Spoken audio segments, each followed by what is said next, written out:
Welcome to Bespoke Diaries. Today's article is on Our Tryst with Organ Transplant, A Story of Faith and Hope, by Sathi Aich, Dharap, Senior Director, Human Resources, GEP Solutions, India.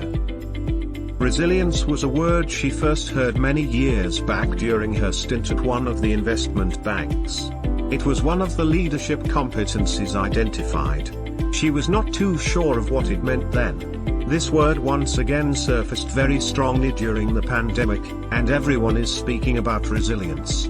2020 has been a difficult year of many of us across the globe, and she bowed down in humility to all the members who have gone through a personal tryst.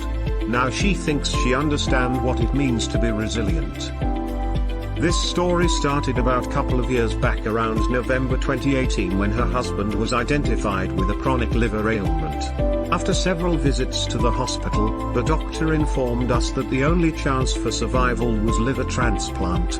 Like most people, we were in denial and thought proper diet and medication would change things for the better and transplant will not be needed. Our hospital visits and stay started becoming almost a monthly affair. The thing she dreaded most as a child was visiting the hospital, and here, she was managing the whole situation. Now comes faith and hope.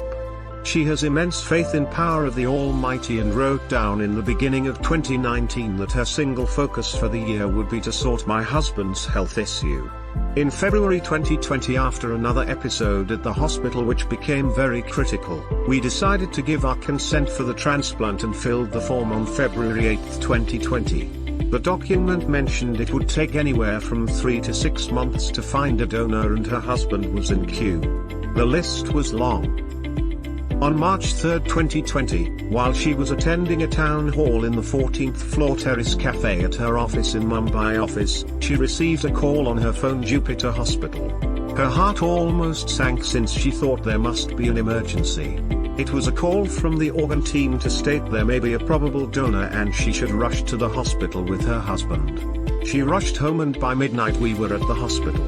The doctors were still unable to confirm until they ran few tests. We spent the entire night hoping, and finally at 6 a.m. we were told that her husband will be operated at 8 a.m. in the morning. The next 16 days the world for her was the ICU room and the visitors' lounge.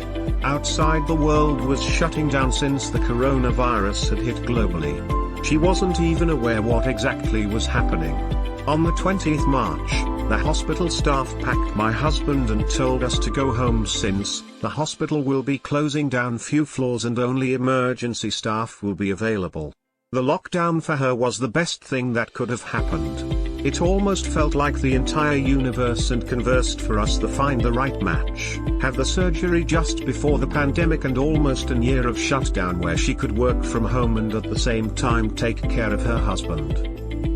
She would like to thank all her colleagues, her team, friends and family team who supported her immensely during this phase. 13 of them rushed to the hospital to donate blood. They arranged crowdfunding to assist with the huge expenses. COVID is almost behind us now. Her husband will complete 3 years in March 2023. He has been getting better by the day and she has resumed office full time. Thank you for your time. Don't forget to like, subscribe and share. Do leave your thoughts in the comments section below.